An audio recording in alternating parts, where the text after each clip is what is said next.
verdade é que a gente tem derrubado floresta para plantar comida desde a Idade da Pedra. A gente fez isso na Idade do Bronze, a gente fez isso na Idade do Ferro. Derrubamos floresta para plantar comida na Idade Média. Período colonial moderno, a gente foi até as colônias para derrubar floresta para plantar comida.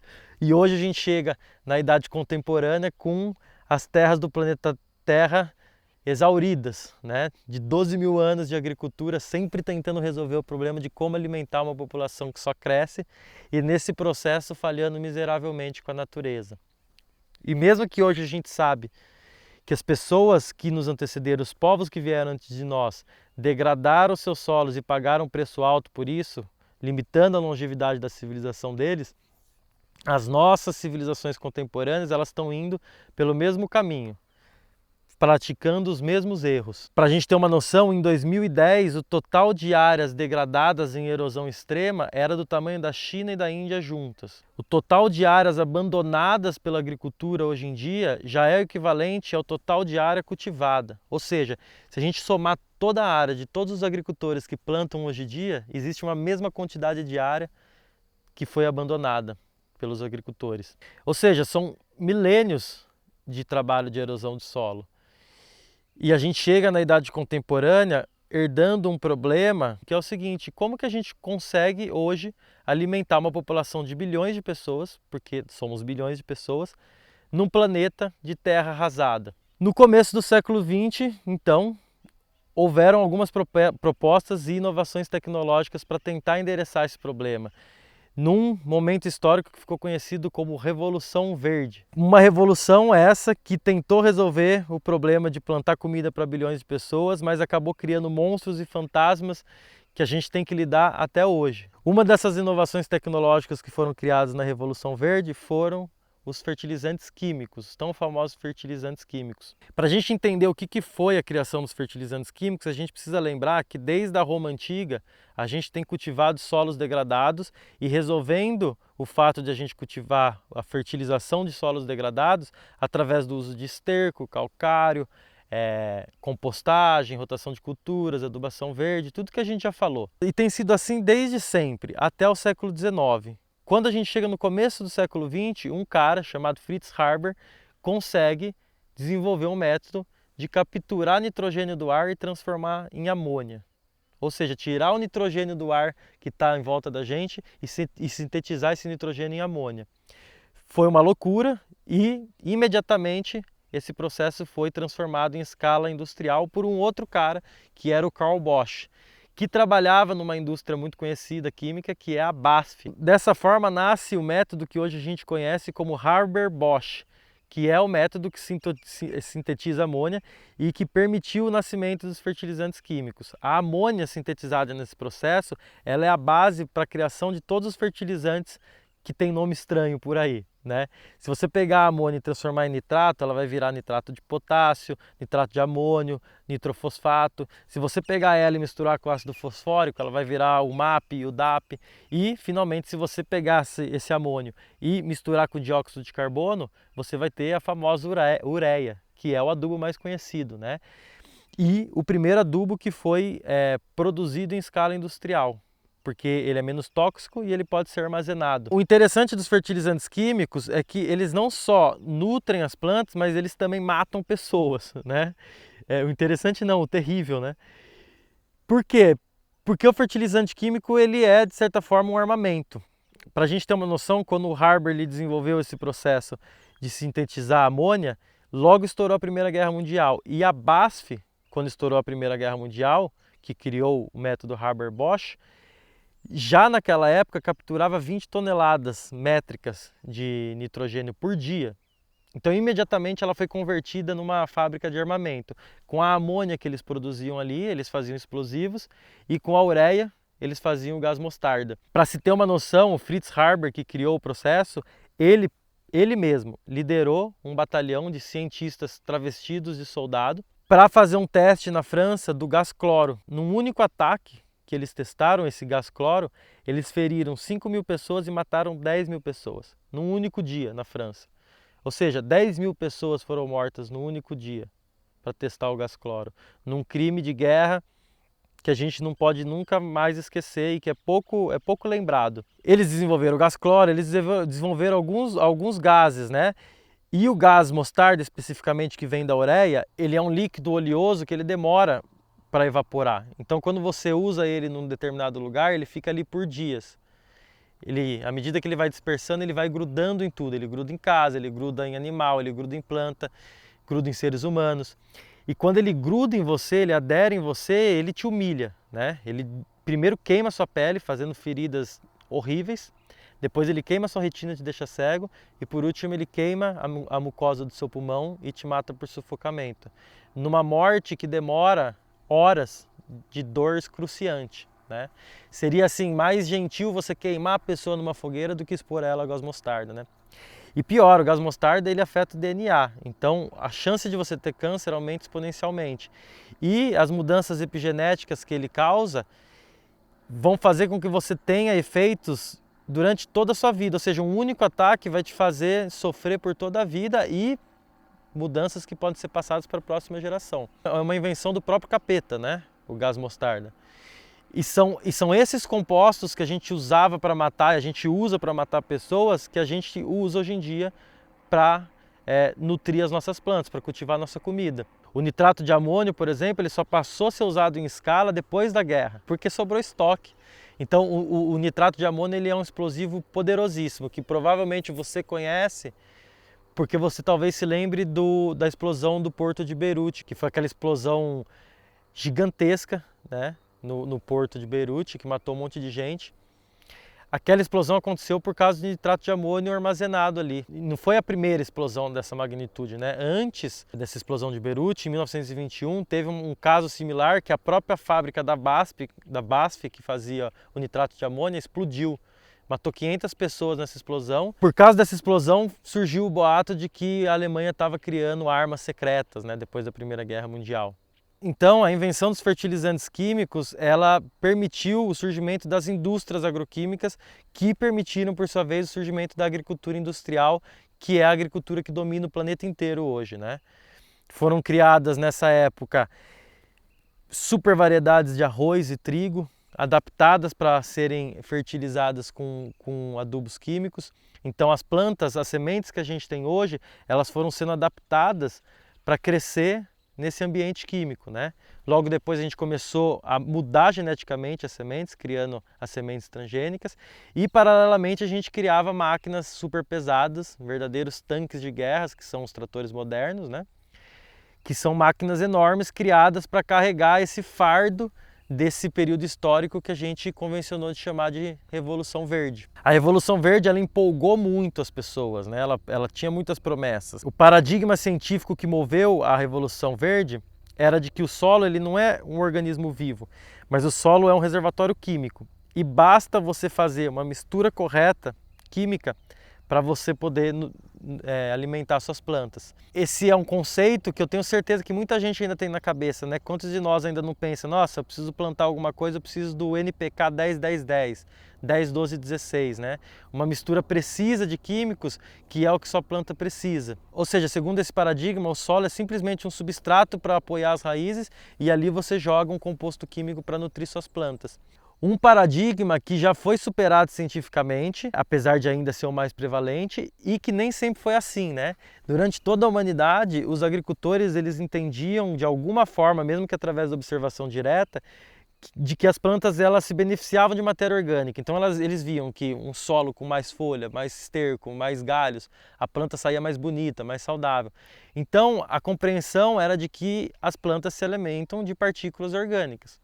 O que não é verdade, né? E no século XIX foi descoberto que, na verdade, as plantas não se alimentam de partículas orgânicas, elas se alimentam de sais minerais, como nitrogênio, potássio, fósforo, que é um recorte, é uma compreensão da coisa. As plantas, de fato, se alimentam de sais minerais e não de partículas orgânicas, mas esses sais minerais, num solo com matéria orgânica, ele é ciclado naturalmente pela biologia do solo e esses nutrientes ficam disponíveis para a planta. Mas quando se descobriu que as plantas se alimentavam de sais minerais, parecia que era supersticioso ter solo coberto, né? ficou sendo como se fosse mais primitivo cobrir o solo, né?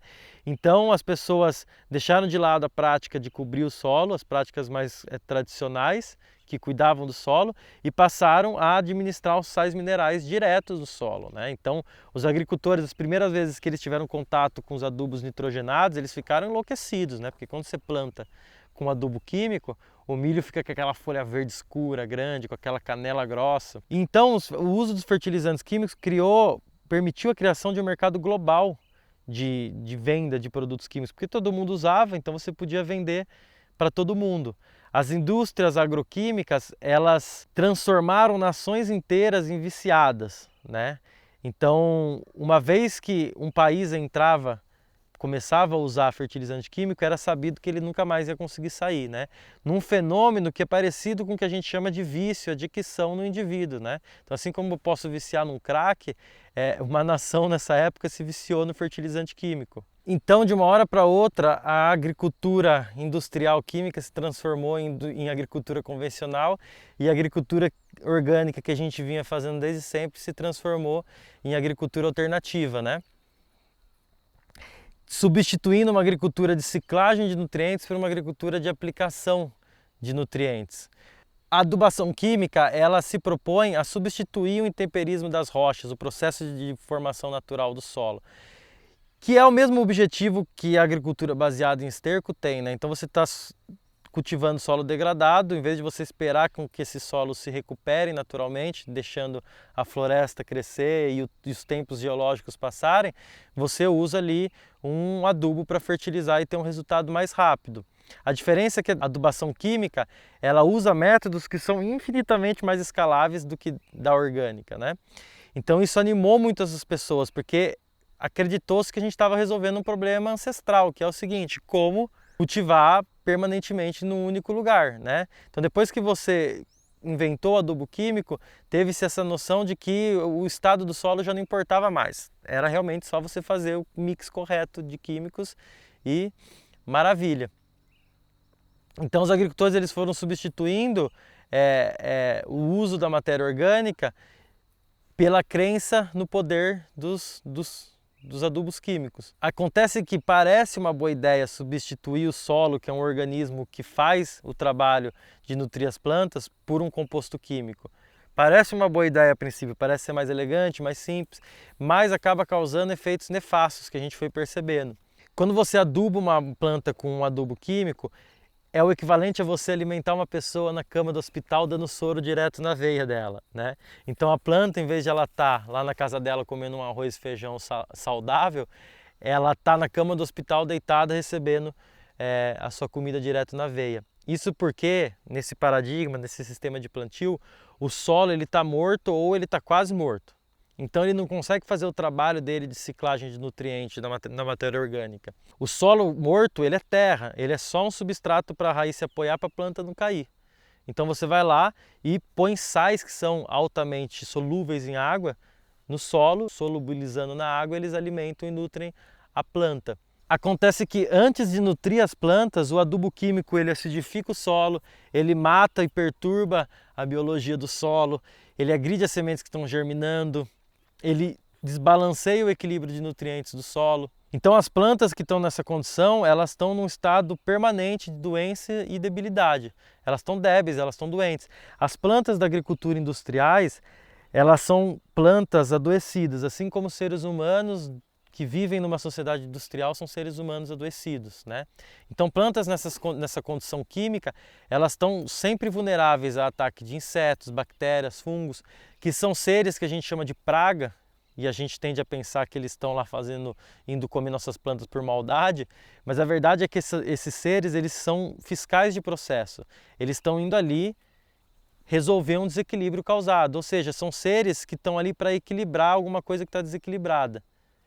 A gente deveria ver a presença desses seres, um inseto comendo sua lavoura, um fungo aparecendo no seu feijão, como mensagens do planeta falando, pô, tem algo para ser corrigido, você está fazendo algo errado. Mas em vez de a gente entender a mensagem, a gente mata o mensageiro. Daí o que a gente fez? A gente criou os agrotóxicos para matar esses mensageiros. Então o que a agricultura industrial, química, ela está fazendo é matar e envenenar tudo que tem pelo caminho para conseguir produzir uma planta débil e doente que deveria estar sendo removida do sistema, e é essa planta que vai chegar no seu prato para te nutrir. Então é uma agricultura que ela foi criada para exercer o controle máximo, né? E em troca desse controle, ela não se preocupa em deixar um rastro de morte de pássaros, de pequenos mamíferos, de insetos, de envenenar a água. E mesmo essa agricultura sendo tão nefasta, é muito difícil, depois de décadas usando esse sistema, você convencer os agricultores que bastaria regenerar o solo, regenerar os ecossistemas, para que eles não tivessem mais esses problemas com as denominadas pragas. Porque esses seres eles só apareceram porque a gente desequilibrou o sistema e produziu plantas débeis e sementes doentes. A fertilização química, ela aduba as plantas e não a terra, quando que a ordem correta das coisas seria adubar a terra para que a terra adubasse as plantas. Porque uma terra bem cuidada, ela se chama solo, e o solo é esse organismo vivo que a gente já falou um monte de vezes, que é responsável por criar a planta. Por algum motivo, eu acho que ignorância, porque a gente ainda estava se desenvolvendo, a gente achou que seria uma boa ideia exterminar esse organismo que está se desenvolvendo há bilhões de anos nessa mesma missão de nutrir plantas. A gente achou que era uma boa ideia exterminar ele e assumir para a gente o trabalho desse organismo que está desenvolvendo nisso há bilhões de anos. É lógico que é uma má ideia, porque a gente gera um trabalho para a gente hiper custoso, danoso e desnecessário, né? A gente tem que moer montanhas inteiras para transformar em pó de rocha, calcário, que são os insumos que a gente vai usar para a agricultura. A gente vai lá no fundo do planeta pegar um óleo extremamente raro, que é o petróleo, enquanto que a gente só precisaria cuidar do solo para que a vida que existe no solo crie condições para que a vida se manifeste acima dele. Ou seja, permitir que a biologia do solo crie condições para que as plantas cresçam no solo.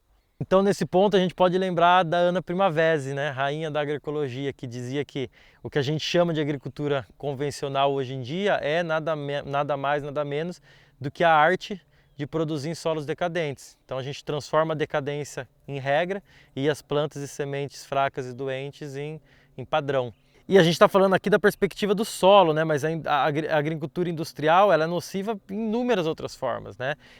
Primeiro, em muitos casos, ela está trabalhando com aração de terra constante, o que altera, né, a dinâmica entre erosão e criação de solo. Para além disso, os adubos químicos eles são extremamente solúveis, ou seja, eles são facilmente lixiviados do cultivo para um rio. Então ele vai lá e polui o rio. Mais do que isso, o adubo químico produz gases de efeito estufa, eles matam a biologia do solo. Matando a biologia do solo, eles alteram toda a dinâmica da bacia hidrográfica. Então, ele não só polui o rio, mas ele altera a dinâmica de retenção e filtragem da água. Porque não é a terra que filtra a água ou retém a água, são os organismos que vivem no solo que seguram a água. Então, um solo vivo, ele tem uma outra estrutura física que faz com que a água seja parada e seja então filtrada. Ou seja, a gente está mudando a própria dinâmica da produção de água potável quando a gente usa adubo químico. E, enfim, a adubação química, ela na minha opinião foi uma simplificação que partiu de algumas descobertas científicas que viram um fragmento da realidade. E ao simplificar a compreensão da nutrição das plantas, pensando que elas se nutrem só de sais minerais, a gente pode colocar esses sais minerais diretamente, ignorando que o solo produz esses nutrientes que as plantas precisam através de ciclagem da matéria orgânica e que ele poderia ser deixado e permitido ele mesmo fazer esse trabalho. Ao simplificar essa noção da nutrição das plantas, a gente acabou deixando de lado um monte de outras coisas importantes que acabam provocando os efeitos ambientais muito adversos, né? Então, paralelamente junto com a adubação química, foi necessário também inventar, para dar conta desse sistema estranhoso, as sementes transgênicas. Então vamos lá agora, vamos ver as sementes transgênicas.